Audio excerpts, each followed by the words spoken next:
What is going on, everybody? My name is Conor and Lorraine. Welcome back to another week of the very first episode of the Heroes for Hire podcast. I am joined, as always, by my best pal, Mr. Shaun. Me and Shaun, how's it going? I'm good. We're in strange and uncharted territory, but we're having a fun time. And a lot of people might not know what the point of this episode is. What's the deal? Weird name. Well, we're here to explain, because recently we had our listener hangout with the patrons last week. Shout out to everyone who showed up. You're all legends. It was on Good Friday, because we were free on that Friday. So, like, I think it was a bit rude for people to go to work, if you ask me. But what can you do? Good Friday is specifically so that you can hang out with us. Is why it exists. That's what I made it for. But if you didn't know, we started, basically we threw out the idea to the patrons that instead of having Weird News Wednesdays and Movie Mondays once a month, there was a lot of people saying that they'd like to hear a bit more regular movie news, and we still love weird news. And so what we decided to do is this is going to be episode 1 of a brand new format that we're trialling, Shaun, in which, for the first half of the show, we will be discussing movie news, because we're a movie podcast. First and foremost, we are generally a movie podcast. Technically. And then for the second half of the show, we will be talking weird news and all of the week's weird news. And the funny stuff that we like talking about. And Shaun, I'm going to say this right now. For moving on, the people are asking me, they would like timestamps and a jingle so that they know when the weird news is coming in. Fuck's sake. We had a 15-minute discussion before this episode started, and you didn't once mention a jingle or extra work. But fine. Mike's alive, pal. Well, okay, what kind of a jingle would you like, Conor? Oh, I'm thinking, just imagine a weird jingle, something that encapsulates weird. People send in jingles, maybe you want to do that. If anyone is more talented than either of us, which isn't hard, let's be honest. Probably true if you're listening to this. If you were able to turn on your phone, probably. Yeah. If you can somehow record music, do as a jingle and we'll pop it in every episode. Somehow. If only someone knew how to do it. It's like no one's figured it out yet. The concept of music hasn't existed. If only we could figure out a way that other people could listen to this. I don't understand. But because I just sing that jingle at the start at the minute. So this is the Heroes for Hire episode 1. And so we're very excited. If this is your first episode of the podcast in general, you don't have to do anything. If this is your second and above, we would really appreciate a follow, a like, 5 stars. We have hundreds of episodes, which we cover lots of movie news and lots of weird news separately. Yes, but now it's all going to be in one convenient package. Also, Spotify is going to ask you a question at the end of this episode. Genuinely, this is the only time it's ever happened. Tell us what you think of the format of the episode. Also, Hero Zero is not changing. You will still get a new episode of Hero Zero every single week where we discuss comic book movies or comic book characters, and we kind of discuss their good points and their bad points. I'm still working on the intro to this show. We'll figure that out. But Shaun, this is great. This is fantastic. Shaun, I think it's time to get started with the movie news portion of the show. Does this need a separate jingle, or is this good? I think 2 jingles for this. Fuck! I think 2 jingles on the intro, 4 jingles on the outro, and then a sweet, lovely intro into weird news again, just to kind of keep people on their toes. Yeah, that'll be great. I want people to play that as loud as possible in their speakers, please. Yeah, all the jingles have to be just like the loudest music you've ever heard to blow eardrums out. It's the only way I operate. It's in my writing. So, Shaun, we're going to start off with some news this week that happened in the movie world. And that was, there was a bit of an announcement from Warner Brothers in which they are going to be bringing out The Matrix 5. Yes. Okay. So, this is going to be if you remember, there was a Matrix movie in 2021. Matrix Resurrections. It seems like a fever dream, but that did come out. Yes, and a lot of The Matrix 4 was about how wild it is to do a new version of The Matrix and how it's a bit of a cash grab to just do another version of The Matrix. That was a fairly central theme. Yeah. But Warner Brothers, who we have discussed many times on this show, and if you're just a Weird News fan and this is your first time listening to movie news, or vice versa, just to kind of catch people up, Warner Brothers are kind of run at the moment by a lad called David Zaslav. Now, imagine the worst person in your workplace, right? Yeah. Imagine like the banker from It's a Wonderful Life. Like Mr. Potter kind of I'm thing. talking someone you know that you hate, right? But they have the confidence, an idiot, but with the confidence of somebody who has constantly been told that they're doing a great job by everybody. Yeah. And who will just also write off a movie for tax reasons for no just multiple reason. times. Fuck them. Fuck everyone who worked on that movie. Fuck everyone who's involved in that movie. They don't need to be paid. Fuck them. I'm Zaslav. I got paid. Right? That's what he says. So David Zaslav and Warner Brothers have basically decided that The Matrix 5 will be put into development. Now it will not be directed by the Wachowskis. But they will be down, I think, as executive producers. They don't really know if Keanu Reeves is set to come back in it, mostly because, and I think this is probably the case for a lot of these sequels, they just kind of put it on a whiteboard, and then they're like, well, now we're doing this. It's just another one? Yeah, that's the entire premise of this pitch. And so now you've got the stars of the movie. Obviously, Carrie-Anne Moss, Keanu Reeves, they're kind of out there. They don't know if they're doing it. Drew Goddard, though, is going to be directing the movie. Right. Now, Drew Goddard, yeah, he's down as director. So they have a director but no actors currently, and an idea for a number 5 of a movie series that was very, very big in 2001, and then had a movie in 2021 that didn't do so well, that kind of was just grand. I watched it on a plane and I thought it was fine but weird. You know what? Movies can be fine. It's great. Yeah, that's like, it doesn't have to, like, it's not the game changer like the first Matrix was, but few things are. Well, I suppose there's probably, I don't know, maybe 5 movies that have the same impact probably on movies that followed them. Yeah, now Drew Goddard, to be fair, did Cabin in the Woods, which is pretty good. Yeah, and he was involved in Buffy the Vampire Slayer and Angel and Lost. And Daredevil. And Daredevil. So he has been directing Daredevil recently. Yeah. And I mean, very involved in all that stuff. Also executive produced The Defenders. We won't hold that against him. But bringing him in, I think it's one of those weird things where this is one of those where they have talented people working on a movie, and me and you are now put in the position to ask, are the talented people so good that they will overcome how much of a meh idea this kind of is? I think, and this is, I don't, like, this sounds really bad, right? And I don't want it to be a slag or criticising anyone's work or anything like that. But I think it'll just be a bit more generic of a movie. Because I think all the Matrixes, even the 4th one, which was weird but fine, I think they all came from a very particular perspective, and the people making it had something to say. And they weren't just someone hired on to make a new Matrix movie. Does that make sense? Yeah, and I think they actually came out with a bit of a quote this week, and they were like, Drew came to Warner Brothers with a new idea that we all believe would be an incredible way to continue the Matrix world. So does slightly fill me with confidence that he's come to them to be like, this is the idea. Now, probably within those lines, they were already kind of looking for an idea because they have like 5 or 6 IPs that they want to keep moving along and making some money, even if you make less money every time. Harry Potter again. Why not? Why not? Fucking go wrong. So, I mean, the fact that he came to them with the idea, and Lana and Lily Wachowski probably said, that must be good. I mean, they must give the go-ahead. So I'm wondering, and this is, I have no evidence to support this, but after like the writer's strike and the rise of AI and everything like that, did a writer who works in Hollywood write a script about AI and machines and computers, bring that to Warner Brothers, and they said, yeah, we can make that as long as we can call it The Matrix 5.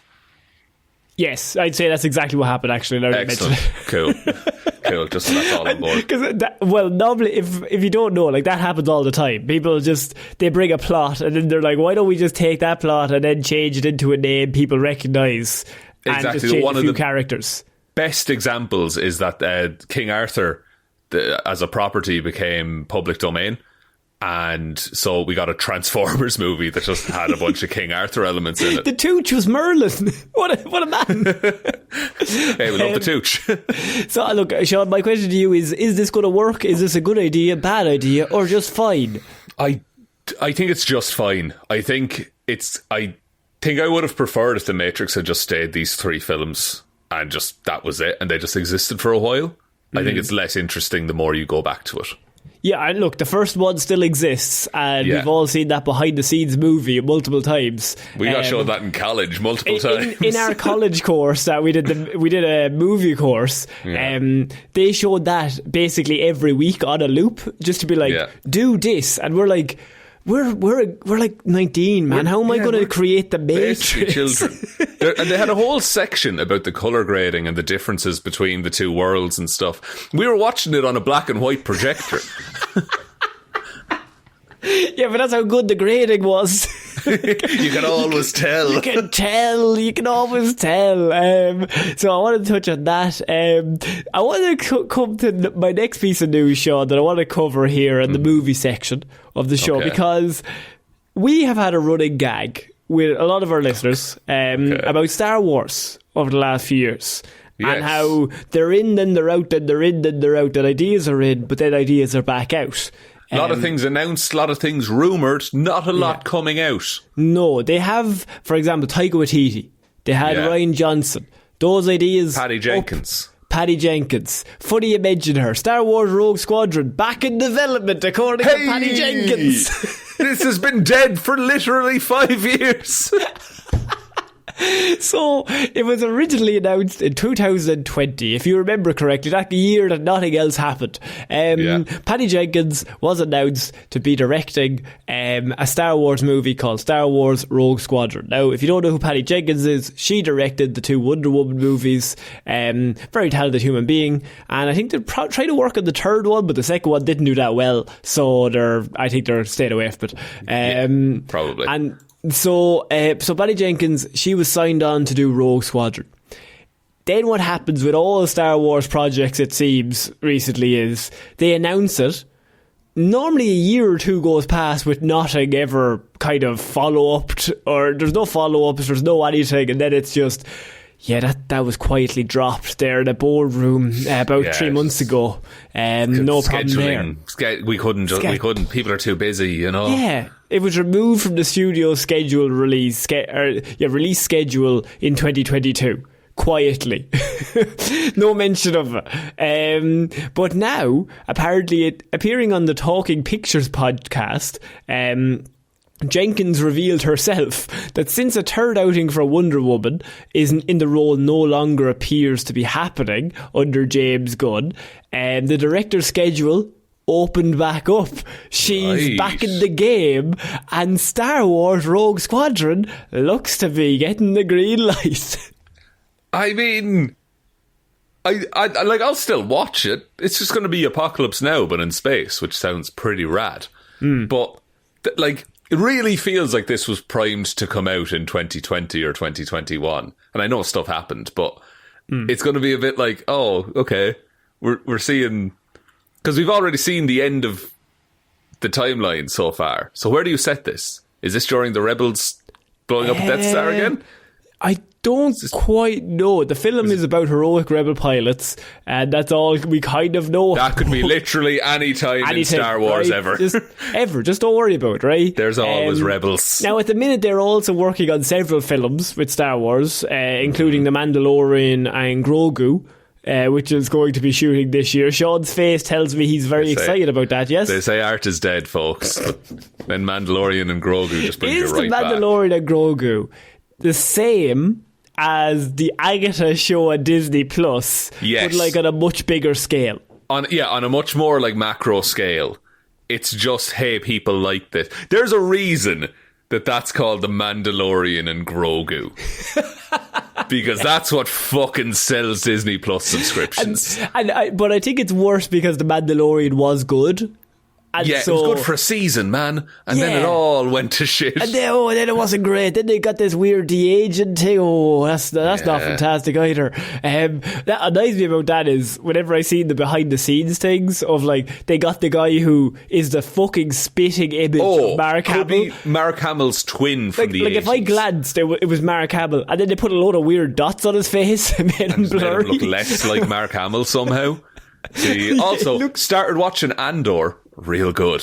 It's really good. It's probably the best thing they've ever done. Ever. No, look, I'm going to say it now, including the original trilogy, it's the best thing they've ever done. Including every movie ever. Yeah. It's the best. No, it's a really good thing that also happens to have Star Wars in it. Yes, it's a good story if you know nothing about Star Wars. Yeah, it's really good. If you haven't seen Andor, go see it. I knew I had my reservations due to, Luna. And you know how bored Luna was. Delivers. He kills it in that, to be fair. We laughed at this, but man, it was good. We're reviewing Andor 2 years late, by the way. That's whatever. Fine. So, Shaun, are you excited about Star Wars Rogue Squadron? Will this ever happen? Is Jenkins talking shite, or schedule's opened up? Maybe she's locked in now. I think it'll happen. I'm not excited for it. I'm going to let it happen upon me, I think. I'm going to just let it wash over me like some kind of a space-themed entertainment slop. And if it's good, then great, but I'm not losing any sleep over it. Yeah, like it's one of those where it could be good. It could be pretty good. Like, yeah, I hope it is. I'd like to like it, but I just think the talented people go into that world all the time and they don't come out the same. No, it tends to run you through, to be honest. It really does. It really drains you. They like squeeze you for everything you got, and then then you come out worse. It's very weird. And then it's like, then you're the person that like did a Star Wars, and that's all you're like. You can do all the great things in the world, but if you do a bad Star Wars, she does say that she does have an idea. Sorry, she has a draft of the script already done. So I mean, like, it must be along in her head that she has some sort of idea that she wants to do it, and now with Wonder Woman 3 no longer happening and James Gunn and all, the knock-on effect could be like, it's weird that the knock-on effect of like James Gunn joining DC is now Rogue Squadron is back on. Yeah. No, and like, do you think that like do you think part of the reason it's back on is that they went into the boardroom and were like, you know how Top Gun Maverick saved cinema? What if it could save Star Wars? But they don't have Cruise. You need Cruise's manic energy to save that project. What if they get Cruise, man? You know what? If they get Tom Cruise to star in Rogue Squadron, how will he kill himself on the CGI is the problem. Like, how will he He's going to space. Yeah, they keep laughing at him in all the production meetings because he's like, and when I'm flying into space, like, do I do like a twirl and then I avoid some rockets? And they're like, oh, Tom, yeah, like we're all added in later. And he's like, no, I'm being fucking serious right now. Like, if you offer Tom Cruise any role and tell him he gets to go to space, he will sign on to the project. Like, he's like, no, we're not doing this like in post-production. You're going to fight me and I'm going to get into that spaceship and I'm going to space and I'm going to avoid rockets. That's what we're doing here. And I'm not being I'm being in the rocket. I'm in space. No spacesuit. Okay. If anything happens, it's on me. Do you think when Tom Cruise is like on death's door, he's going to allow himself? He's going to allow people to film him like jumping out of a burning building and just dying. I think if he finds out that he has some illness, like, I mean, terrible thing. God forbid, all that, right? So, right, me saying this probably it doesn't have any impact whatsoever. Yeah, it doesn't bring it into the world. But we can all knock wood, right? Okay, but if he finds out you got a day to live, I think I think Tommy's going and he's going to fucking jump off a big massive motorcycle stunt straight away, because like what's the point? Yeah, what's the point of getting killed? That's the thing. It's gonna happen, and I think that's fine. If he wants to do that, he should be allowed. He's to do crazy that. enough. He can pull that off. Imagine the Oscars ceremony after it. No, he would do it at the Oscars. Oh my God, his acceptance speech. He's going to like parachute into the fucking building. Yeah, he's going to fire himself out of a cannon. Yeah. And just straight into a wall. No cinematic thing whatsoever. No, it's not romantic at all. It's very visceral. Some could say he could have come up with a better stunt, but he was pressed for time, to be fair. He only had 24 hours to organise. He only had 24 hours to come up with something. He has the money. He could come up with the most elaborate thing ever. You think you've seen stunts. That man would come up with something insane. It would be great. He would do the Red Bull thing of the guy who leapt from space. Yeah, but he would not have a parachute. But he wouldn't bring a parachute. He's just like, I'm just fucking going. Like, I'm going up and then I'm coming back down. And he'd be talking on the way down. He's a showman, you know? Yeah, the hands would be moving. Oh man, that'd be great. I'd watch that rather than Rogue Squadron. Yeah. Thing is, they're probably going to make a movie about Tom Cruise someday. But you'll never find someone as insane as Tom Cruise to play. See, I don't think the movie will ever capture the 3 dimensions of like someone that could be that talented at movies and also, and I don't think this is rude, completely and utterly just no marbles. Just insane. A lunatic. A wild card of all time. Shaun, I wanted to mention Rogue Squadron just because Star Wars, are we back? Is Star Wars back now? I think, look, I'm not going to say we're back, but we're on the way, you know, we're getting into the car.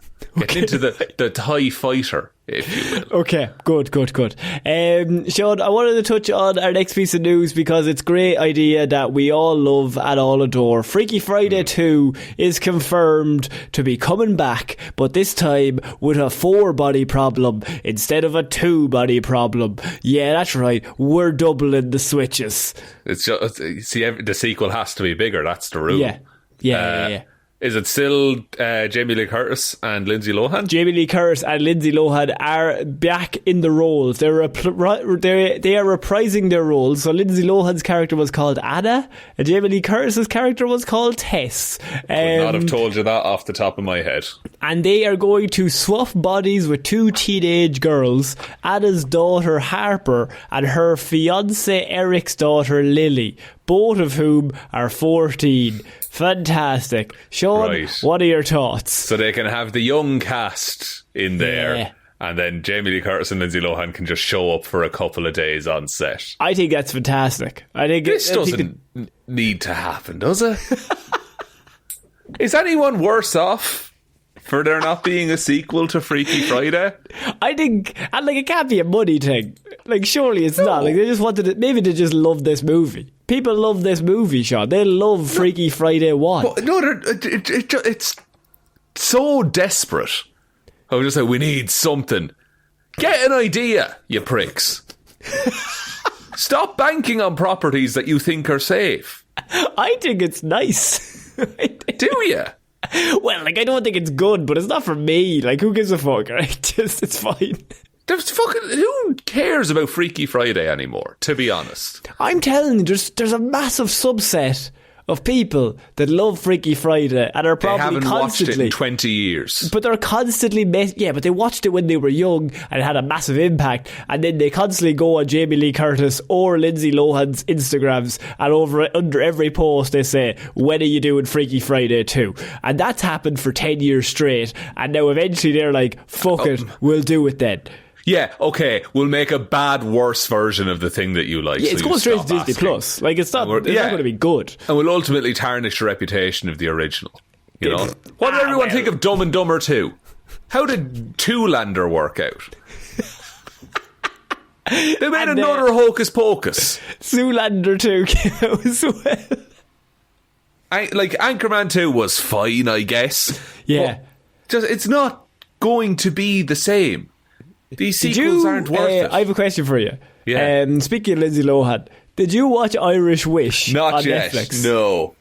You haven't lived. Is it bad? You have not lived until you've seen Irish Wish. It's really hard to force myself to sit down and watch a movie I know I'm not going to like. Well, that's true. It was recommended to us by the patrons, obviously. It's the only way I'll do it is if it comes out. So it was recommended in last month's thing where we do the post and we're like, people send in their ideas for what they want us to watch. Irish Wish was thrown into the hat. So it is atrocious. So we will have to probably eventually get there on one of the movie reviews over the Patreon. But it's the best movie in that it's called Irish Wish, right? Yeah. But there's not one Irish person in the whole movie as far as I can see. Sure, Lindsay Lohan's a redhead. That's but they're in Mayo, Shaun, right? Oh. And everyone they talk to is not Irish. What are they? Well, the love interest in it is English. So, but he's a journalist who's working in Mayo in Ireland at the time. Covering what? Her boyfriend in the movie is clearly an American man doing an Irish accent, which is bad. And then his Is he a known wife, actor? What? Is he a known actor? Well, known probably, yes. I don't know him, but personally, he probably has done quite a few other projects. Would that be Paul Kennedy is the character name? Paul Kennedy is the character, yes. Who's he playing by? Alexander Vlahos. He was in Outlander. He's Welsh. He was in Merlin. Fantastic. I tell you something, he's not Irish. And I've never actually seen a movie based in Ireland in which they come to Ireland and nobody they could get in the whole cast was Irish. Sure. Yeah, even to its credit, fucking Wild Mountain Time at least got Jamie Dornan in. Yeah. It was mad. Like, watching it was an experience. I was just like, surely it's cheaper to just hire unknown Irish actors than hire, like, big name actors. Like, Lindsay Lohan's the draw. So just... Yeah, that's why people are... like, and you would believe, Lindsay Lohan's just visiting Ireland for a while. You could just pay us in pints. Get a load of actors from here, lad. There's boys out at work. Just let the boys in it. Genuinely... I could get you some actors for free, to be honest.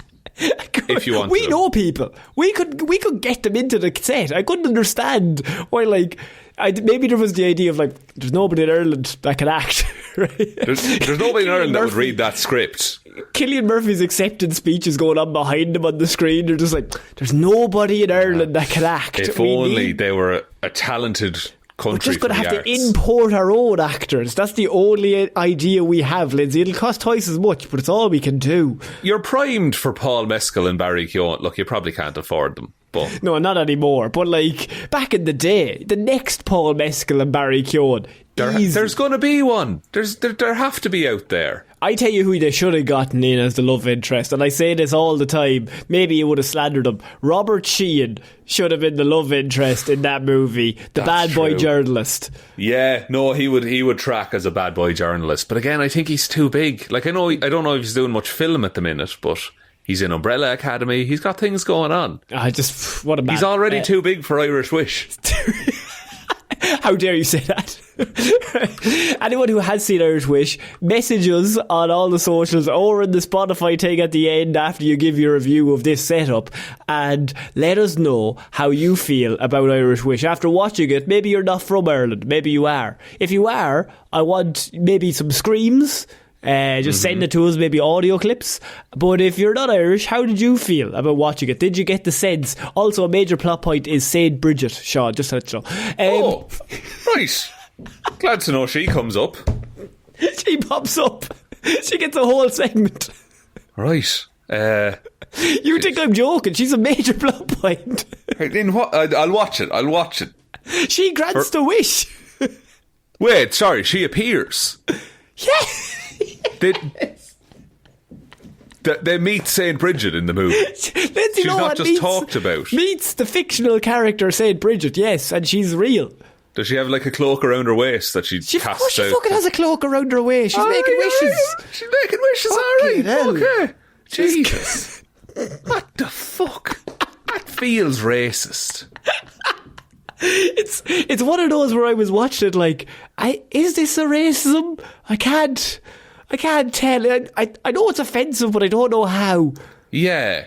Like, you shouldn't be doing it, you know? Just... So, Shaun, we're going to finish off the section of the movie show here. It's Movie Monday, still technically, I suppose.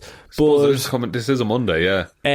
But, Shaun, we're finishing off with news about Marvel. We're finishing off with news about the casting in Fantastic Four. But not a rumour.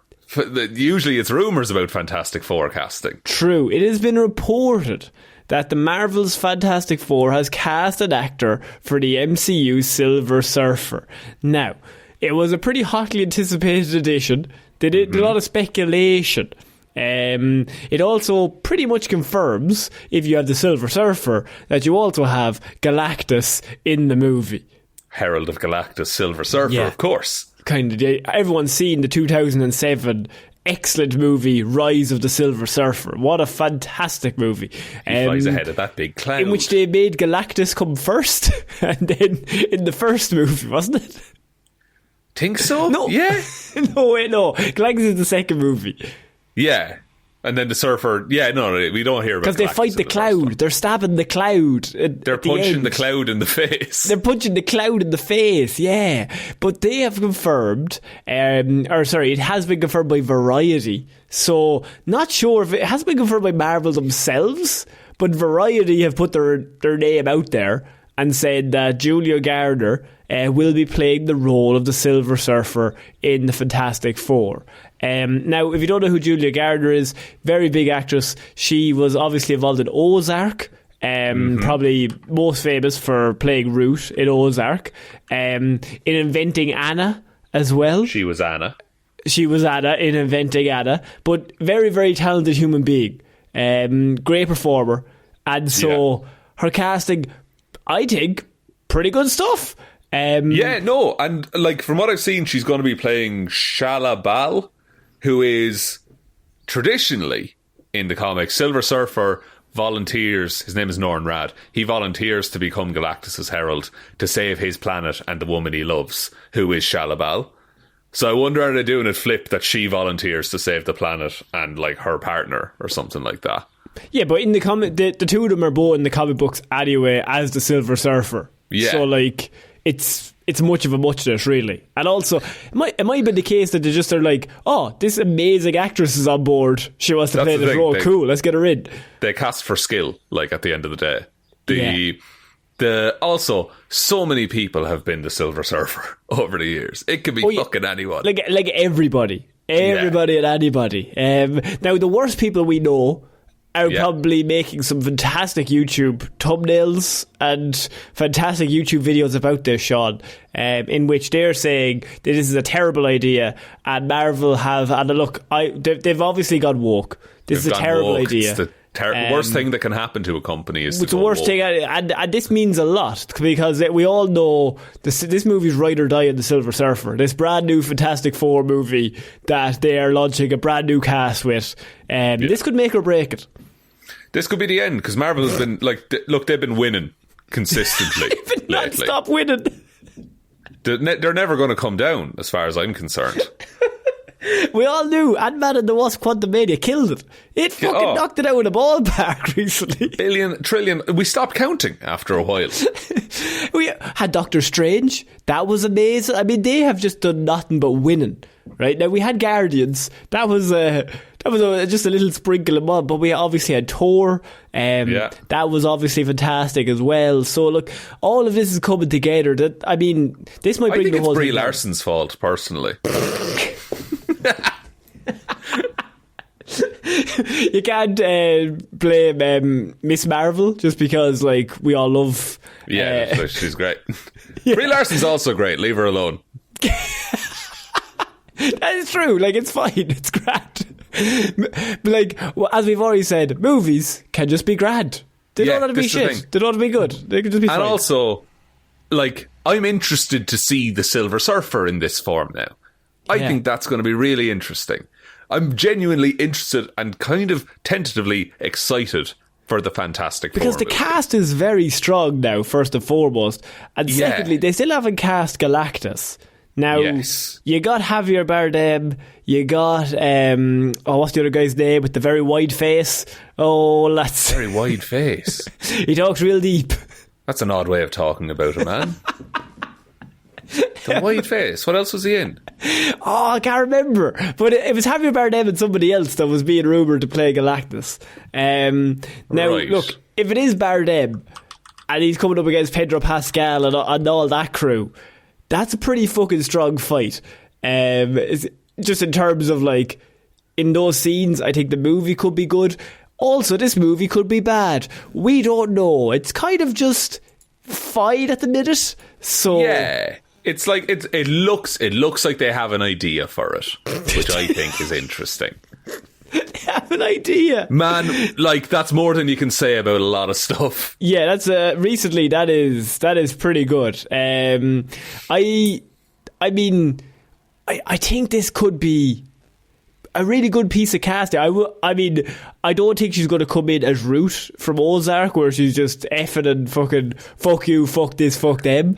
Although that's a great character, but we've seen in Inventing Anna and like other projects, Julia Garner's very, very good. She's like she's a chameleon. Like, she can just like change depending on the role. And she can play weird and sad as well, I believe, which is a lot of what the Surfer is. And Silver Surfer's a lot of weird and sad. A lot of weird, sad person. You got to look into the distance and be like, oh, my family are going to be killed if I don't like Herald Galactus, but I don't want the Herald Galactus. You know how it is? Yeah, you're condemning so many people to death, just yourself. Yeah. I mean, it's good stuff. I think it could be really good, but also it could be fine. Yeah. Never get your hopes up for anything. I've really gone back. I've regressed. I was on Hope Street, and then I regressed once the Batman 2 got delayed, and then I gave up on everything. I mean, like, what was the point of any movies then? It was the only thing that was keeping you going, to be fair. It was Dune 2, which killed it, and I'm like, made me believe in film again. And then the Batman 2 got delayed, and that was the same week. So it was a big up and down week kind of thing. And they're the same company, you know? But hey, at least we got Joker 2 coming out soon, you know? I'm convinced they just need Joker 2 to make money so they can actually make the Batman 2. Oh, don't put that on Joker 2. I want the Batman 2. I want the Batman 2 as well, brother, but did you hear the Harley Quinn voice? Oh, Lady Gaga's regular voice, yeah. Yeah, her regular voice. I mean, to be fair, just do a fucking her own voice. Save time. Yeah. Just why not? Do you know what's so funny though? Is I heard that and I love Batman and all that stuff, and I was like, good. Yeah. I want it to be bad. I want this to be unrecognisable from the characters I like. I want this to be separate. This is like a completely different thing, and I don't want the stench of this to come across. Even though the first one has some fantastic performances and is great, if you like that kind of stuff, I'm not that big into Joker and finding out stuff about him. That's just a personal thing. Shaun thought it was the greatest movie he'd ever seen. That's what you said, right? I thought it was fine. I thought it was entertaining. That's okay. All right. What do you want from me? Who is this guy? What is he doing? Okay. So Shaun, now we can put in her jingle for weird news.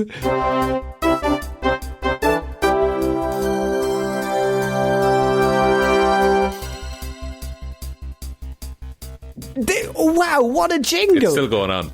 Oh, sorry. Wow. Imagine I was talking over. No. You just left all that in. We can. It'd be funny. I mean, now we are coming on the end of movie news. That is, we've kind of covered everything. And now it's getting on to the more important news, Shaun, because weird news now. And this is the show. This is the part of the show where we talk about all the strangest news stories from around the world. Yes. And you obviously haven't seen these news stories, which is part of it. I've been too busy not looking at movie news either to look at any weird news. That's true. You've been too busy looking at movie news to not look at weird news? Or you didn't watch the movie news either? I didn't do either. I've had a busy week. So you just do no work? Jingle! I'm waiting to see if the jingle was put in to confirm or deny the work. I got to do it for the first couple of weeks, and then he'll stop checking. And then he'll I won't listen anyway. So you could do it or not do it. I'm just thinking maybe break it up a little bit. Yeah, every so often. Every few weeks I'll leave it out. Everyone bully Shaun into adding it, is what I'm saying. Really bully him on the Facebook group, Twitter, Instagram, wherever you want to bully him. It's fine. I'm happy to let him be bullied anywhere. I'm conflicted because I don't want to be bullied, but also that's really good engagement. So, Call him a dick. Shaun, we're going to start off our weird news section this week with, look, marriage is tough gig. You know what I mean, right? Tough. All right. Yeah, I love when I do the intro and then I get really serious. Let me level with you here, guys. Everyone sit down, right? Okay, everyone sit around the campfire. My fiance lost my $2,000 wedding dress. He put it on the roof of his car and sped off. Oh, that's comical. Look, John, we've covered a lot of oopsie daisies here on the show. We have. We've covered people costing themselves billions, costing companies millions and billions. The most important, obviously, was the guy who forgot to close the latch on the submarine, the $3 billion submarine that was having $3 billion nuclear submarine. Nuclear submarine that on its launch day he stepped out for a cigarette and forgot to close the latch and then destroyed the whole thing. Like on a large worldwide scale, the wedding dress thing isn't the same as that. But on a personal level, it's a very, very important and personal, intimate thing. I would say there's probably more damage done to individuals in this story than there was in the submarine. Because the submarine story, $3 billion, whatever. Yeah. Imagine the conversation when you get home is the main thing. Did you pick up the dress? Yeah, I did. Well, I did pick it up, to be fair. I put it down in a terrible place. Dude, if you try and start arguing, well, I did pick it up. Straight up. Maybe we can turn this segment into a Shaun Solves and be like, how do I get out of this? See, the thing is that like the dress is not necessarily replaceable. It could be custom, but it's definitely been like sized and shit. Yeah. And if you're picking it up, the wedding's probably fairly soon. The wedding's probably pretty close, firstly, and secondly, already probably been altered, already ready to go. Just could you pick up the dress on your way home, just so we have it? Is there any hope of them finding the dress on the street or anything like that? Did it fall in the car park? The soon-to-be bride, Lyndall Kane, who's a physiotherapy staffer from South Australia, she basically made a post on Facebook telling everyone about the story, and she apparently Tom is her husband to be. Using we'll those check words. Up on that. Well, maybe we need to do an update on that. But he left the package on the roof of the car, and then they both got into, or he got into the SUV, and so he was loading up his SUV. He put a box containing her costly bridal frock on top of the truck for fear that it'd be crushed by the other packages that he was putting into the car. So his thoughts are, put it up there first, pack the car up, then put that back in on top. Not a bad thought. Tom, you're playing a blinder so far. Yeah, so far, ace boyfriend, ace fiance, you're doing a great job. The next bit, however, might be a little less ace, because he then decided that, to just get into the car and speed down a busy roadway. Completely out of the car park, straight down. He was 20 minutes away, pulling into a shopping centre, when the penny dropped for him. Right. So it could be just on a busy road and it's just been flattened. He quickly turned around and tried to retrace his steps. He parked the car and walked along the road with trucks going past him at like 70 miles an hour. That's what you have to do, though, in that situation, right? Because the fear. Because there was half an hour there where he thought, I can fix this. Yeah. And for every minute that passes in the half an hour, the desperation gets more, the voice gets higher.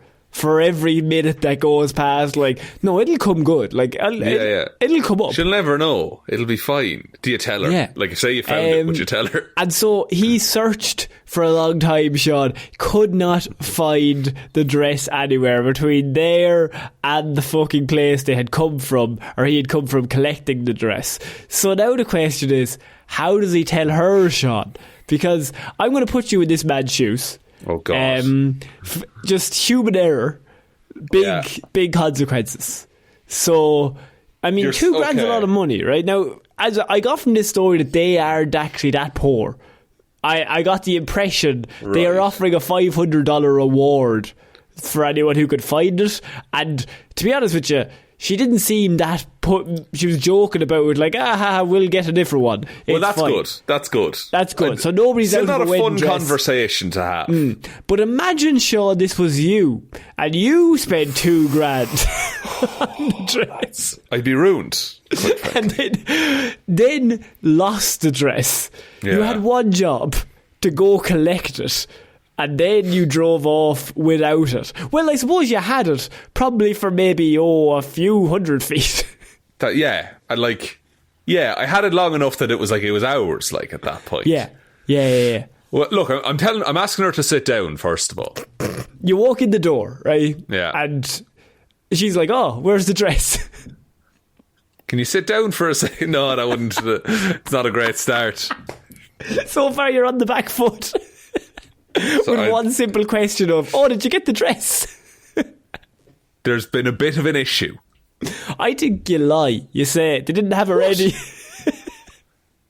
No, you can't buy yourself more time. It's already in the And then you go back to the dress place and you say, can I have an exact replica of what you just gave me? Within the next hour, please. Yeah, in the next week. No, maybe say to her, look. Yeah. They're cleaning it for another week. It was really dirty somehow, and then I don't know what's going on. Issue with the alterations. Look, Conor, I would never lie to my fiancée. First of all, let's good just get start. that out there. Fucking nail that. She's not listening. Go on. She listens. No, she doesn't listen. She doesn't listen. But so you'd have to come clean straight away. Then, because then it would be, did you look for it? And so but we can look again, and then you turn it into a fun day out. You know, it's like a hide and seek. You drive along the road, you're looking for a white box. There's no way on earth that it becomes a fun game of hide and seek and or a day out. I mean, surely you're getting killed first, and then the frostiest car ride of all time takes place afterwards. Well, first we'd have to take in the other groceries. Then we could go out. You're carrying a bag of broccoli. Yeah. Well, actually, while you're here, just before we drive off, there's ice cream actually in that bag. So could we just bring that in? We need to put that in. That needs to be frozen, actually. So that actually we'll get the meat in, and then a few frozen chips there as well. Actually, now we want to get them for tonight. You hungry? Are you? You're cooking, aren't you? I'm starving. You're cooking. What are you making for the dinner? What's I'll tell you something now. I'm absolutely wrecked walking along that road there for a little while. So, Jays, I'd love some food. What do you have? What do you have anyway? Do you know what would genuinely cross my mind if I was in the situation? Before I've gone home, I've realised I've gone back to look. It will cross my mind to throw myself in front of a car to gain sympathy.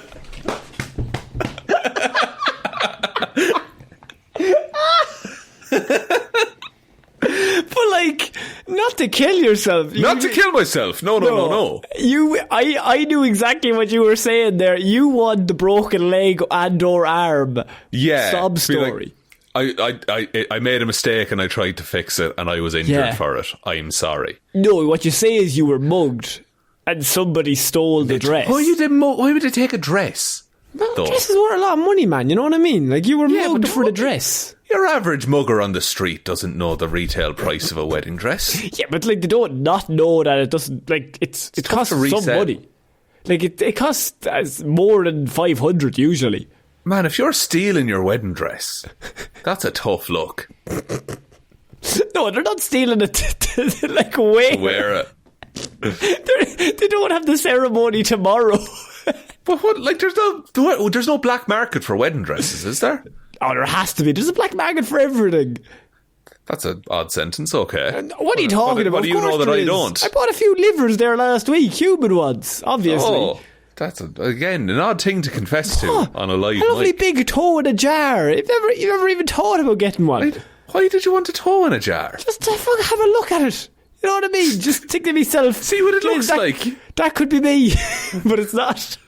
That's the piggy that went to market now. No. I remember that now. I'll remember that now next time I'm having a few saws around. Maybe a few chainsaws. You got to think of these things. It's a learning moment. I'm learning a lot about you at the moment. He's your man. You wanted to throw yourself in front of a fucking car. Yeah, that's normal. That's a standard response to a problem. That's normal. That's a standard response to stress. Yeah. Now, straight to the motorway. And yeah, I'm working through some things. Does your therapist know that your natural reaction to stress is throwing yourself in front of a car? No, I lie to him. I don't want him to know my business. Straight up. Just be like, no, I actually only want to jump in front of a bike. Not a car at the moment. At the moment. At the moment, yeah. Hasn't escalated to that yet. It hasn't escalated quite yet. Tripod. Tricycle, not tripod. Tripod. A stationary tripod. I think that in this scenario, you gotta pretend you were either mugged and or attacked. I think we're doubling it up here. You get hit by the car. Maybe then you have a moment where you're in a coma, and then you wake up and say, I was chasing the thief across the road. Also, and I'm so you're not even admitting to leaving it on the roof of the car at this point? No, I would never admit to leaving it on the roof of the car. You're not admitting to that. I would also, if I was picking up the wedding dress, would not leave my sight. I would handcuff that shit to me. Because that's one of those missions that is a test. Yeah. Yes, of like, oh, what's he really capable of? Well, how's he gonna fuck up today? Do you think Tom has had a string of fuck ups in the past? Like, is this regular? I think Tom has had a few scenarios within the wedding planning in which Tom didn't live up to his best version of himself, and I think this was one of those where you could recoup some points by going to get that fucking dress and not fucking up. Yeah. And surely it's an easy enough job. He's taken the car, he'll just put it out and in, and then he'll be grand. But no. Also, upon looking at this, there was also a different dress in which Arkansas bride back in December, Bailey Dobson, apparently this different bride had an emotional breakdown because her mother gave away the dress to charity weeks before the wedding. Oh, that's like the mother didn't even ask. She's just like, what's this doing here? There was a wedding dress in the house, and there was a fucking wedding coming up. That's got to be a lie. That has to be a lie. That mother just doesn't want you to be married. Yeah, that's some weird family dynamic. There's no way you're going through the wardrobe like, okay, shirt, trousers, okay, then we get that lovely top, there's a lovely pair of shoes. Okay, oh, white dress, yeah, that'll go in the bag, yeah, absolutely, keep going. That's insane when you know the wedding's in a few weeks. She would have seen the dress, I'm sure. It probably would be like one of those zip-up things. Like, it has to be. Like, it might be in a box, like. That's a lie. She just doesn't want you to be married. I guarantee. She's fucking with your life. She's fucking with your life. There's two weird news stories now, sorted. There you go. Shaun, we're moving on to our next piece of news, and I have maybe the perfect gift for you. Your birthday is coming up this summer. That's true. And you're always saying to me how you would love an animal, a pet, as a gift. That's not untrue. Given not the right only were you saying that, but I'm pretty sure I remember you saying you wanted the pet to have maybe sort of an Italian accent. Okay, you're losing me a bit there now. A bit. Italian island overrun by goats offers to give them away. Okay. A goat has a pet you can do a lot with, you know, you get the milk. The mayor of a remote Italian island overrun by wild goats has offered to give the animals away to anyone willing to take one in, Shaun. Riccardo Gullo came up with the novel idea after a recent census estimated the number of goats on the 5 square kilometre island in Sicily, it's just off Sicily, was 6 times the island's year-round population of 100 people. Jesus, so there's 600 goats. So there's 600 goats, 100 people. If the goats decided to maybe overtake the people, I think the people are doing nothing. True. Look, okay, I have a couple of questions. One, do you have to come and collect the goat yourself, or will they ship it to you? They're going to ship 1 goat from Italy to Ireland. I'm just asking the question, Connor. There's no need to be rude. I don't know the answer is my question, but the animals, they are adept at navigating the steep cliffs on the island, and they once lived harmoniously alongside the humans and became as much of a tourist attraction as its dormant volcano. But their number has grown so rapidly in recent years that they started to gravitate from their usual abode at the top of the island towards the inhabited area down near the bottom, damaging lush green vegetation, causing havoc in gardens, knocking away portions of stone walls, and even wandering into people's homes, prompting demands for a solution. So this is a major problem, Shaun, and you could help the island solve it. You're trying to walk me into saying something here that I'm going to get cancelled for. I'm trying to get involved in a Ponzi scheme, to be honest. Oh, right, you're in it for the goat prices. Yeah. If I sell 2 to you and you sell 2 to your friend, then I get probably quadruple the profits. Yeah. Look, I say this as I don't eat meat, right? Yeah. But there's a very easy way to reduce the numbers in the goat population. And they won't go to waste, necessarily. All you need, right, is 1 big spear and just some lad with a big arm, and then you're grand. Just loose that, and then don't ask any questions. Yeah, but maybe they're restricted. Maybe you're not allowed to kill them. There's fucking loads of them. So you have to have like a number that you stop at. So like there's 600 They do that. You stop at 300. Yeah, just half it and buy yourself a couple of years. Like, they do that in Australia with kangaroos. There get to be too many, and then you're allowed to kill them for a time. Well, it's funny you say that, Shaun, because Gullo said in an interview, we absolutely do not want to even consider culling the animals. Okay, so I'm just asking the question. You're such a... Well, actually, I'm just asking the question kind of guy. I was only joking. Yeah, I was only having a laugh. Anyone can make a request for a goat. It doesn't even have to be a farmer. There are no restrictions on numbers that we give away either. So they're willing to give as many as people want away. But there has to... Like, say someone asks for 400 goats. There's going to be follow-up questions to that, right? Well, the idea would be that, like, I suppose a farmer would probably be able to take in a lot more than other people. Me and you, I'd say the max you could take in would be 1. Even that is... That's pushing it, like. Could you fight a goat? I could take 1. I'd get hurt, but I could take 1. Yeah, okay. My question to you is, you're in, like, I don't know, a coliseum, and 2 goats pop up, but you have a shield and a spear. Oh, I'm winning. Easy. You're winning easy. I'm killing both of those goats. There's no way you're killing... What about 3 goats? Then I would get hurt, but I would still win. 4 goats. 4 goats, I'm done. I can't... I need all cardinal directions. I need some space to work there. Yeah. So you're saying 3 goats...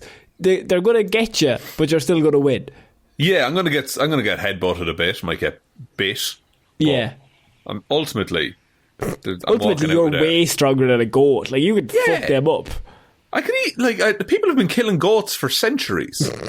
Not you, though. You haven't killed any goats. No, I've never killed anything, Connor. Well, that we know of. Except the mood at a party, am I right? And on a podcast. Oh, that's the one I care about. People have until the 10th of April to make their request. So, I mean, coming up now, Shaun, we're getting close. Only a couple of days left, so if you do want goats, tell them we sent you. Tell them if they ask who sent you, tell them the Heroes for Hire sent you. But if you're in Italy and you want to adopt some goats and name them Conor and Shaun, I would not be opposed. We wouldn't be against it. We would not be against it, is what we're saying. No financial aid towards the caring of the goats. Just we don't legally have to look after the goats. Like, you don't have us in a court of law. But like at the same time, we would appreciate maybe a name. Maybe it'd be funny. Like, yeah, we will not help you in any way, but it would be funny for us, and I think that's most important, really. When you think about it, we would benefit greatly from you doing this. Can you domesticate a goat? Is the question. I think you can. People used to keep goats here, and like you get your milk and your cheese and stuff. They're not like dogs, but like they can learn to live alongside humans. I would like to see the episode of David Attenborough in which he explains that goats are not like dogs. It's a true animal fact that goats are different to dogs. That's one of those that's like, it's true, but you don't really need to say it. Like, this elephant is nothing like a cat, and I'm going to say that now, just so you know. Yeah, but that you don't know where someone's frame of reference starts with what an animal is and isn't. I'm just covering all the bases. Think of a hamster. Yeah. Now imagine that, but a giraffe. That's what they're very similar. Yeah, very similar connections. Yeah. Wait, so a hamster is like a giraffe? Is that what you're saying? Very similar, yeah. They're the exact same. I mean, they're both herbivores, I guess. No, I didn't mean it by that. I just meant in terms of look. Just in terms of visually, I think they're the same. They're incorrect. No, see, this is why we need the show, Conor, is because hamsters and giraffes in appearance are nothing alike. Oh, you didn't tell me the scale. I need you to inform me when things look like or don't look like other animals. Giraffe is almost the opposite of a hamster. Oh, almost. So you say you do look similar a little bit. It's not in colour, maybe, yeah, but like a black and white giraffe looks the same as it doesn't look the same as a black and white hamster. You nearly said it. You nearly gave in. It's a tough gig. That's why Attenborough's been doing it so long. Shaun, do you want the goat or not, is my question. I want a goat home. No, that didn't work. I don't want a goat. I think they're loud. They scream a lot. I think they do scream. I think that might be an issue. Yeah. It also weirds me out how they can climb on most vertical surfaces. Like, actually. They just need like an 87-degree angle or something. What if you came home and they were just on the counter? You what? What if you came home and they were just like on your counter? Yeah, like what would I do there? How would I explain that to Orla after I lose in her wedding dress? You'd be like, there's some hamster on the counter. What's that hamster doing up there? Someone get that koala out of here. He's so terrible at recognising animals. Shaun, we're going to move on to our next piece of news, and we're going to Ohio, in which this is Willowick, Ohio, and a Burger King customer in Ohio was not very happy because he pulled a gun at one of the drive-thru employees, and the drive-thru employee was trying to do the heinous crime, the absolutely disgusting act of trying to give the man a discount. Now, that is really where he deserves to possibly get a good pull on him, if you ask me. Is this like a pride thing? Like, I don't need your charity or something like that? Police in Willowick are still searching for a disgruntled customer. The incident happened Sunday morning at around 9 a.m. at the Burger King on Vine Street. Hey, that person got to go home early, I hope. The suspect can be seen in surveillance video getting out of his car and pointing a gun at 38-year-old Howard Vernon, who was working in the drive-thru. Vernon said he was taking the customer's order, 2 sausages, egg and cheese croissants, a sausage biscuit and hash browns. The order came out to around $8. Happy days. Outstanding pricing. Love that. He was like, my order can't be right. It should be $11. And I'm like trying to explain to him that we had a promotion going on and that it's cheaper to get what he got because it's down to $8 instead of the usual $11. He then starts cursing at me and getting all loud, and I was like, I don't know what to tell you. I don't know why you want to pay more money. Like, at a certain point, I would just take the 11 quid. Just be happy with it. And just be like, oh, okay, fine, I'm sorry, I made a mistake. And then just give him his food.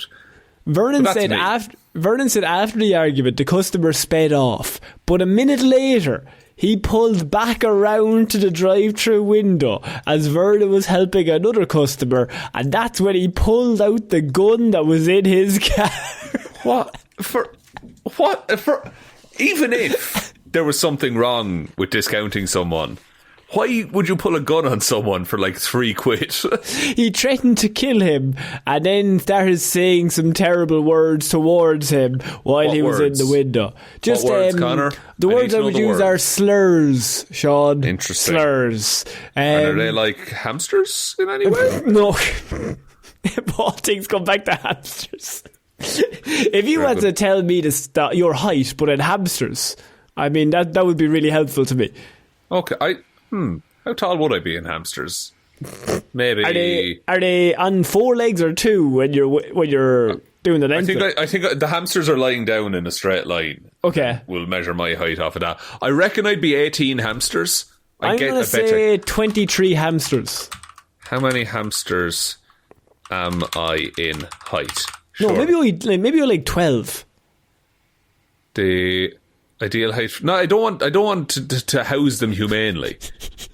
What's the length of a hamster lying down? Average length of hamster. Here we go. Yeah. No, not how long did your hamster live? What? Adult hamsters are approximately 6 to 8 inches. So we'll say 7 as an average. And then I'm 6 foot tall. Yeah. 6 foot in inches is 72. Yeah, which I said about 10 hamsters. 72 over 7, you did say 10 hamsters. 10.28 hamsters. So we're going to cut a hamster into quarters. And then it'll be the exact height of me. Are you... You are 10 and a half hamsters high. That is... Yes. That's crazy, man. Look, what can I say? I had a growth spurt. I'd put that on your CV. I just start measuring myself. I go to the doctors. High, like long walks to the beach.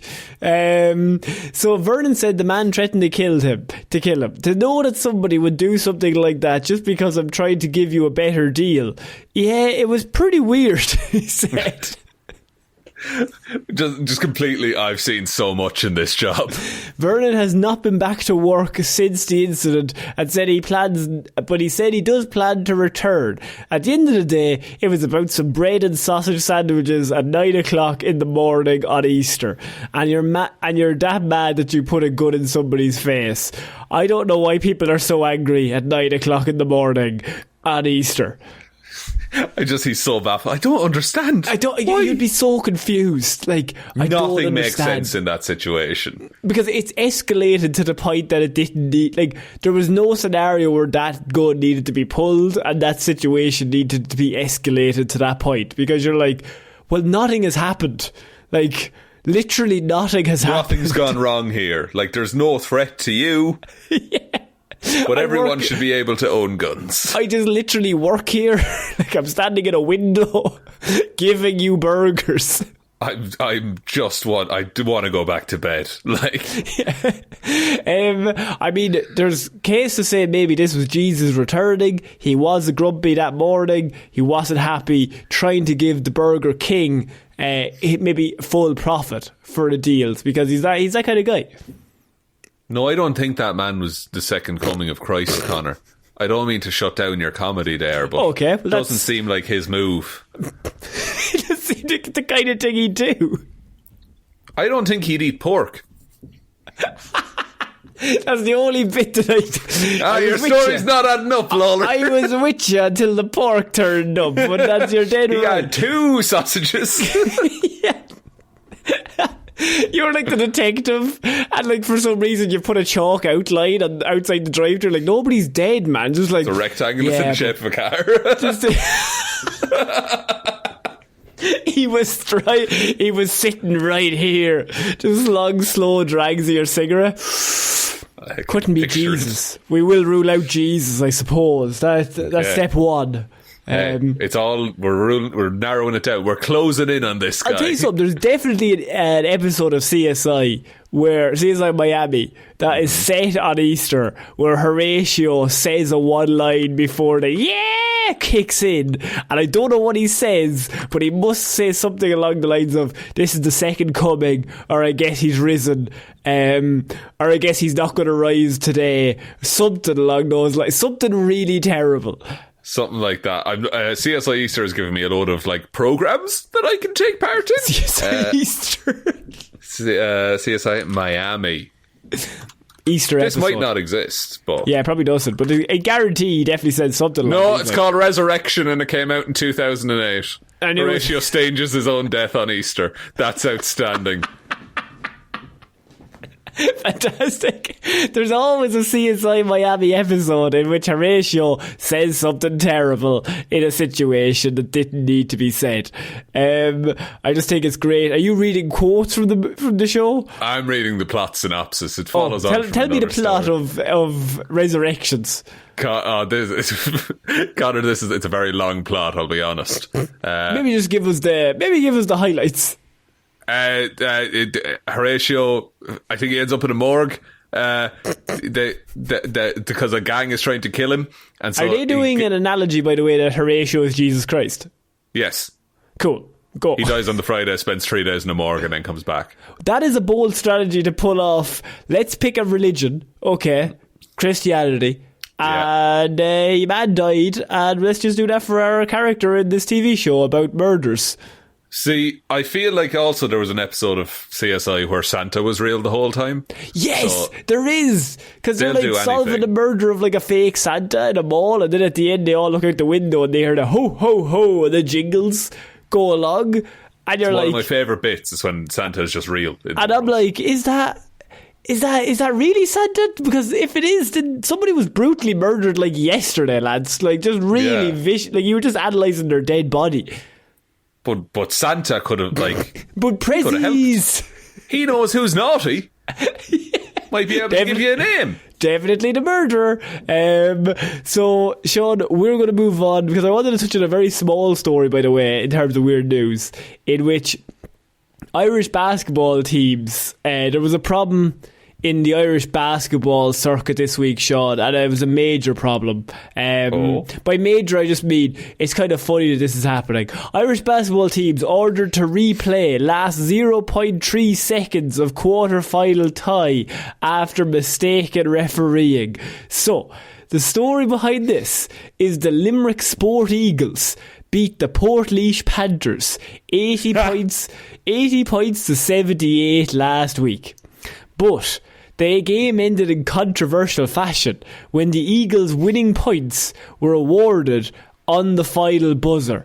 Came from 2 free throws, which you get when you commit a foul in basketball. Then the foul was committed on the final buzzer. So they said, like, okay, the foul is committed on the final buzzer, you've time to take your 2 free throws, and they won 80 points to 78. Wow. Okay. Yeah. So Portlaoise, obviously not happy with this result, Shaun, said the time was up. Foul shouldn't have counted. The time was gone. It's 78 all. Yeah. Right. They appealed on the grounds that the free shows should not have been allowed, as the clock had been expired. They were initially told by the National League Committee that the result would stand, as the referee's decision cannot be retrospectively overturned. However, they were given the option to appeal, and then they did appeal, and the NAC ruled that the match should be replayed. Okay? The whole thing? No. It will not be replayed in full. It will be replayed with the remaining 0.3 seconds on the clock. So this is another day everyone's going to have to... They all got to tug out. All the same people have to be on the court at that exact time. And the good news for Portlaoise is they get the ball. They have 0.3 seconds to score. So it's like... It's one or done, really, isn't it? I don't even think it's one and done. I think you throw the ball and time is up. But if the ball goes in after the buzzer, does that count? Yes, but it has to be in the air. So you've 0.3... You need fucking... So you've 0.3 seconds to throw the ball in, somebody to catch it, and then aim and throw. It's definitely undoable. I'm pretty positive it's undoable, yeah. Maybe 1 second you could do it. 0.3 seconds is taking the piss. Is that a weird, like they're just trying to shut the complainant up, and they're like, okay, fine, you get the last 0.3 yeah, so seconds. I think it's like a mixture of shithousery on the Basketball Association's point of view, but also like, okay, so you're saying that there was 0.3 seconds left on the clock. That's all that's up for debate. So then, at the minute. okay, you could have 0.3 seconds, but it gets even better, Shaun, because the Limerick Eagles, they will have their points still counted when the game restarts. So it's 80 points to 78. So the best they can do is a draw if they somehow break the sound barrier. If they get a 3-pointer, they can win. Okay. But, I mean... They have 0.3 seconds to do that. They have to basically, like... probably put the ball in and just throw it as fast as they can and hope that the buzzer doesn't go. Please tell me it's an away game. Like, they have to, like, book a hotel. They have to drive hours to the fucking place. Just for that, and then they miss anyway. When is this on? When is the replay happening? The 3 points... It doesn't actually give me a date of when the match is meant to go ahead, which is a bit annoying, because I think, like... Why would you want to go to that, Shaun? Like, it's literally 0.3 seconds of excitement. It's not... I mean... Well, look, you know what I mean? We've all been there. No, continue. We've all been there. Jeez. Oh, it's a rude show now. It's great. No, I think that maybe tickets shouldn't be sold for the replay. I feel like it might be a lost cause. It might be. But, like, it'd be a valuable ticket, though. Like, in years to come. Like, what if they won? What if they got to 3 points? And they were like, oh, the historic game that they won with 0.3 seconds left. And so you throw the ball in and just, like, fuck it down the court. Wildly fucking... Just wildly, don't even aim, don't look. Just absolutely ladder it down the court and hope for the best. Just kick it if you have to. It would be the greatest story of all time in sports if they somehow win the game. Oh, it would be outstanding. Like, it would never be beat. So, Shaun, I wanted to move on because I think this story caught my eye. What would happen? What would have to happen for you to move out of an area? Perhaps something happens to you. Maybe you get shot. If I got shot, I would certainly look at other rental properties. What if you got shot twice? I mean, shame on me at that point. Toledo man shot for 3rd time in a year. Jesus. This year? Like, it's only April. The last 12 months. Okay. But that's still too many times. That's once every 4 months. Yeah, he's getting shot. Every 4 months he's got 1 bullet for every 4 months. It's too often to be shot. I'd like to be shot less than Reid that, please. of Alexis Road was admitted to ProMedica Toledo Hospital with a gunshot wound that did not appear to be life-threatening. So, Shaun, not only does he keep getting shot, he keeps surviving being shot. So then the question becomes, who is shooting him and why do they have stormtrooper aim? What's his line? Yeah, is it his line of work? Is it the friends he keeps? At 9:57pm, police responded to the Walbridge Avenue on a report of shots fired. Witnesses told police 2 men were speaking up in the street and then ended up exchanging gunfire. One of the men fled the scene in the vehicle, and a short time later, Mr. Reid arrived at the hospital seeking treatment. This is the 3rd time that Mr. Reid has been shot in the last year. He was shot in February and September at 2 different North Toledo bars. Different bars? Yeah. Is weird. So he's been shot in 2 bars, and this one was he was shot in the street in a shootout. So he's just very shootable. Was he shooting back in the shootout, or was he just caught in the crossfire? Is shooting back, but also I get the impression that he is quick to pull the gun if something comes up. Yeah, he's like that man from the drive-thru. Yeah, he's very much like, don't start on me or else I will shoot you. And he keeps doing it to people who also have guns and are like, I'm going to kill you. He keeps fucking around and he keeps finding out. He's sowing and he's laughing and then he's reaping what he sowed, and then he's like, oh fuck, this is shit. Oh no, I keep getting shot. No one else seems to get shot around him. Like, if he only got shot in February, so he's only recovering from that shot. Like, it's only April.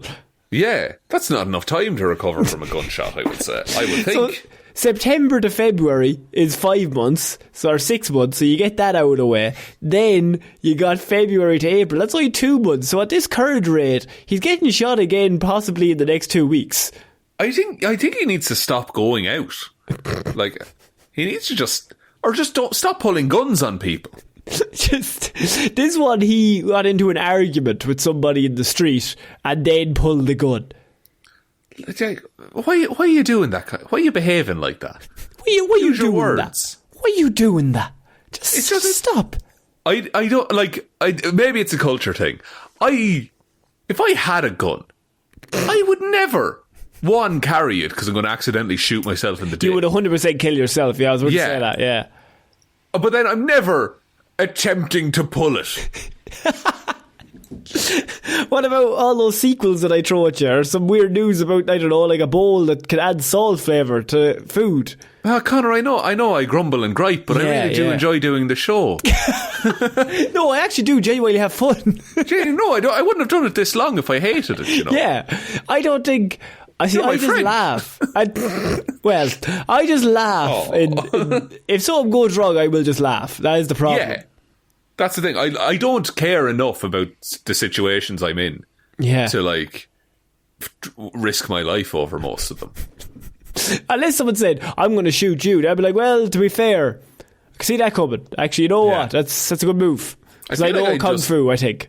Lean into being a little weirdo, and I just start asking him weird questions and freaking him out. What kind of bullets? Yeah. How big are they? Did it hurt when they go in? Did you ever eat one? Where are you going to shoot me? Can you video it? I want to send it to my mum. Yeah. I want proof. I want people to know I'm tough. Yeah. Can I do it?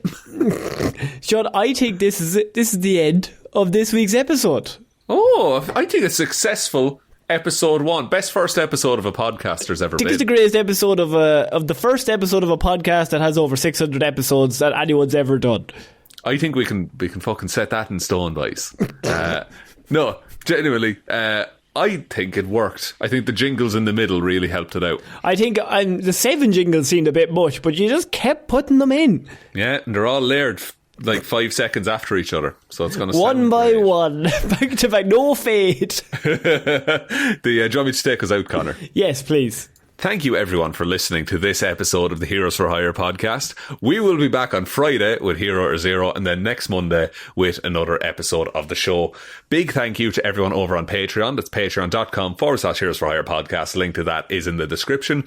Everyone over there gets access to movie reviews, TV show reviews, whole bunch of stuff, the live streams that we do every so often, and you also get a shout out on the show. So big thank you to Róisín and Baby Ben Palmer, Joe Burney, Ryan Komatsu, Dozer, Enthusiast, Evanson, Waffles Loves You and hopes you have a good day, David Clarke, Shaun Chuck in the wash and it'll be grand Jamieson, Dominic, Anna Irish Walrus Forever, and congrats Róisín on your baby, Hjelmroos, Danny McLaughlin, Lordsmish, Michelle Browne, Michaela Doughty, Frost, overwhelmed by uni and other bad choices, Luke is the gay gamer, Ed Ball, Conor and Lorraine are certain you could kill someone with a compass, just aim for the carotid artery. Russ is thinking of trying out a new nickname. It's Russ Man Hell Yeah Parfitt. Jackson Bruheim has released a new episode of Can Columbo Crack the Case. Liz had a few too many on St. Paddy's Day and tipsily subscribed to the Patreon. Ciara Lawler, Judge Lahey, The Amazing World of Keza, Mikey the Leinster Ledgebag Chair's #1 fan, Kyle Borowski, Rory, Sean sub to the Patreon after 10 creamy pints, Pete can't wait to hear his name read out in the podcast, so it definitely won't make it too long, and Jack Markham. Thank you all very, very much for your support of the show, for sticking with us. You really help us to keep making it, and just thank you for putting up with the changes that we have also made. There are other ways to support the show. There is the merch store, heroesforhire.ie/shop. That link should be working again, by the way. Twitter is at Heroes for Hire Pod, the 4 is the number 4. Facebook is Detective Divilment's discussion group. Instagram is Heroes for Hire Podcast. And the best way to ever help out the show is to tell one human being that we exist. Just a one, please. And I think that's about it, Conor. I think so. So I've been Conor Lawler. I've been Shaun Meehan. And we shall see you all next weekend. Bye. Bye.